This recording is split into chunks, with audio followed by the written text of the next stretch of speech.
สวัส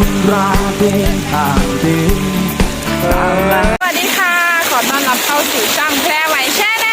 ววันนี้ก็มาน้ำตกตาต้นอุทยานแห่งชาติตาโตนจังหวัดชัยภูมินะคะนี่ก็มากับคุณอีคิวโซคิวแช่แนว แดดร้อนแต่ว่าแดดร้อนมากนะคะนี่เราก็มีแว่นกันแดดด้วยนะคะก็คือแบบมาเปิดคลิปแบบเรียวๆเลยนะคะคลิปนี้ก็อาจจะเป็นคลิปแบบสั้นๆนะคะไม่ยาวมากก็แบบมาเก็บบรรยากาศน้ำตกตาโตนหน้าหนาวนะคะทุกคนก็คือแดดร้อนมากดูดิ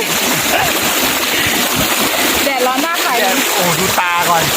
ดูตาก่อนนี่นะคะขอใส่แว่นเก็บทรงนิดนึงโอ้โหดูเป็นนี่ค่ะได้แล้วตอนนี้เราก็กำลังแช่น้ำชิวๆนะคะ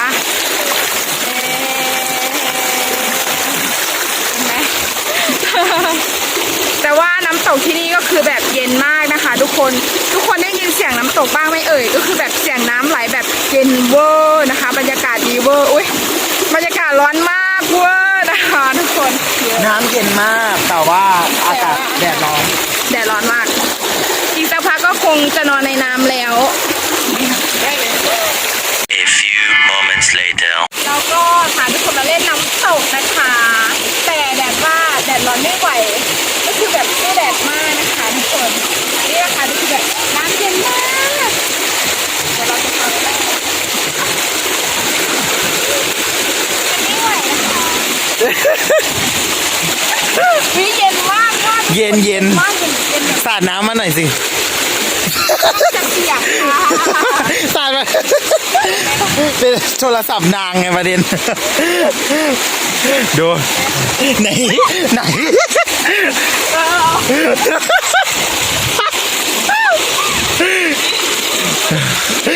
เรามีโทรศัพท์ของนางอยู่ดาจะเย็นมากเวอร์คนแบบเย็นมากเวอร์เฮ้ยแต่มันเย็นสุดท้ายก็ต้องเปียกอยู่แล้วแต่ว่ากลับไปก็ต้องบำรุงผิวนะคะทุกคนไม่ไหวแดดร้อนมากโดนเดี๋ยว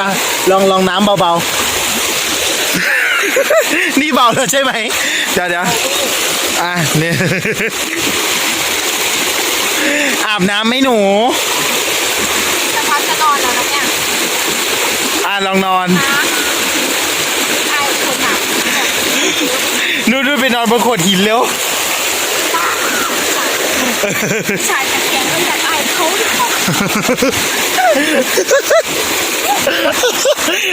นี่มันไม่พอลาก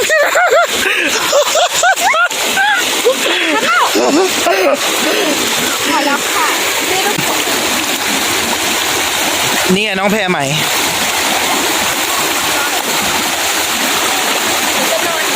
ตรงนี้จริงๆต้องอยู่ตรงนี้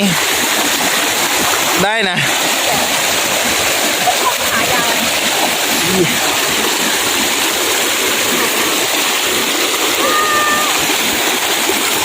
ไหนนะ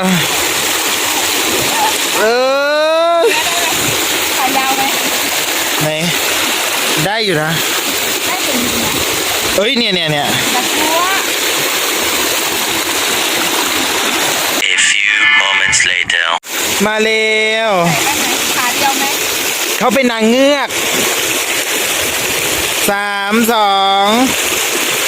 อันนี้อะไรอ่ะคิดซะว่าอยู่มาลดีฟดีฟอะไรก่อนดีฟโยเลิศไหมเนี่ยเดินไปเลยนี่นะคะเพราะนางถือกล้องนะเดี๋ยวเราจะต้องรอก็คือถือกล้อง2ตัวดูดิอันนี้กล้องช่องป่าปลาชิมนะคะทุกคนนี่ก็คือเราก็ถือด้วยก็คือถือ2กล้องก็คือเดินระวังมากเวอร์ดูดิน้ำใสมากเวอร์คิ้วมันเป็นเนินหรอใช่ลึกไหมอ่ะเดี๋ยวมาตรงนี้นะตรงไหนเดี๋ยวหรือตรงนั้นมันจะไม่ลึกหรอเพราะว่ามันจะเป็นเนินเหมือนกันอ่ะนี่ตรงนี้ปกติเดินมาเลยระวังเดี๋ยวหน่อย ไหนอะเดี๋ยว เดินมา ตรงนี้น้ำแรงเวอร์ทุกคนดู ตร ดิ ง คือแบบแรงเวอร์ มาตรงนี้เดี๋ยวตรงนี้เป็นคลื่นใช่ไหมมึงก็เดินเกินอุ้ยคิวมึงเดินจนขุ่นอ่ะเดินตามมาดูลึกไหมปีนดิปีนแล้วมึงมาถ่ายอ่ะ นี่รอดแล้ว ไหน นี่ไง ถ่าย มาคือเดินขึ้น คุณหนูแพรไหม ปีนขึ้นมาเลย โอ้โหคืนนี้คือเขียงเขามากเวอร์นี่น้ำแรงตรงนี้คือแบบน้ำแรงมากเลย ใช่ คือมีเป็นน้ำแรงเวอร์เดี๋ยวเราจะขึ้นนะคะทุกคนหาทางขึ้นก่อนถ่ายไอ้ก่อนถ่ายก็ถึงตอนปีนไหมเนี่ยจะปีนยังไงโอ้โหเปียกยันล่างข้างล่างก็คือดูมุมนี้ได้ไหมเดี๋ยวเซฟก่อน เดี๋ยวมา ไปก็เดินตามคุณนิคิวไปนะ คุณนิคิวมาเดินโอ้โหแสง รออยู่นั่นแหละรออยู่นั่น ดูนะเสื้อ นั่นแหละเอาไปก่อน โอ้ก็คือแบบทุรักทุเรไม่ไหวเดี๋ยวแป๊บนึง A few moments later. ตอนนี้นะคะเราก็ กระเป๋าคุณแพรไหม ขึ้นจากน้ำตกแล้วนะคะ เล่นเราพอเลยเนาะ นี่นะ เอาม้วนเลย ก็ถือว่าม่วนนะคะทุกคน ม้วนเลย คือแบบแดดร้อนมากเวอร์ หลังรถนะจ๊ะ แล้วก็น้ำก็แรงนะคะ ก็ถือกล้องคนตัดตัวไปเลยสิค่ะถ่ายกระเช้าไปเลย เหนื่อย ดู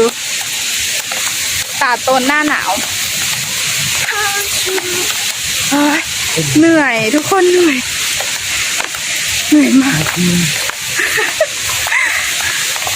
จะนั่งรถกอล์ฟกับไป นี่คือรถกอล์ฟที่เราจะขึ้นกลับเพราะนี่เราดีแล้วนะเราไม่ได้เดินนะคลิปเนี้ย เดี๋ยวคลิป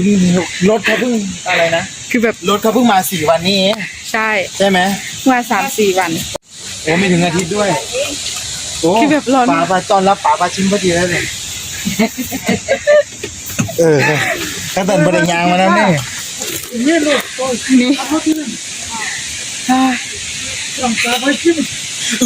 ี๋ยวถ่ายได้ไหม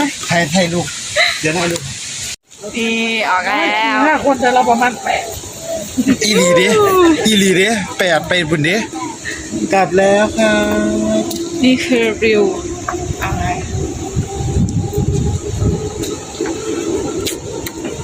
โอ้ไม่รับจอบคนมากหรอกพ่อ แนนเยอะ น้ำบ่อเดี๋ยวน้ำบ่อ ทางนี้สวยดีอ่ะท้องใหญ่มากอ๋อนี่ นี่นั่งรถกอล์ฟเขา ฟิลลูกคุณหนูนะเขาเอิญดีเดินนี่หลังจากเนี่ยดี ไอ้อย่างนี้เป็นเสาน้ำชักอย่างนี้เลยแ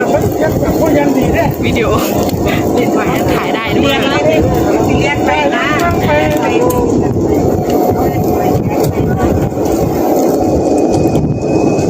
นั่งเดี๋ยวจิบก้นมาเ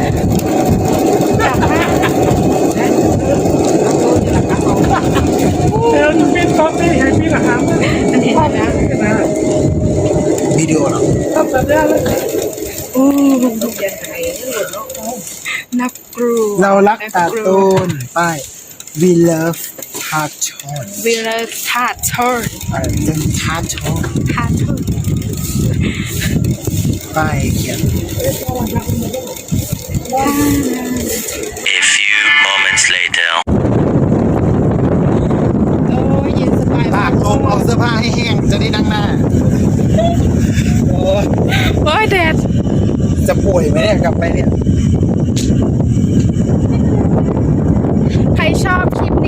ก็อย่าลืมกดไลค์กดแชร์กด subscribe ด้วยนะคะบ๊ายบาย บ๊ายบาย ค่ะก็แบบทุเล็กทุเลมากทุกคนบ๊ายบายไปแล้ว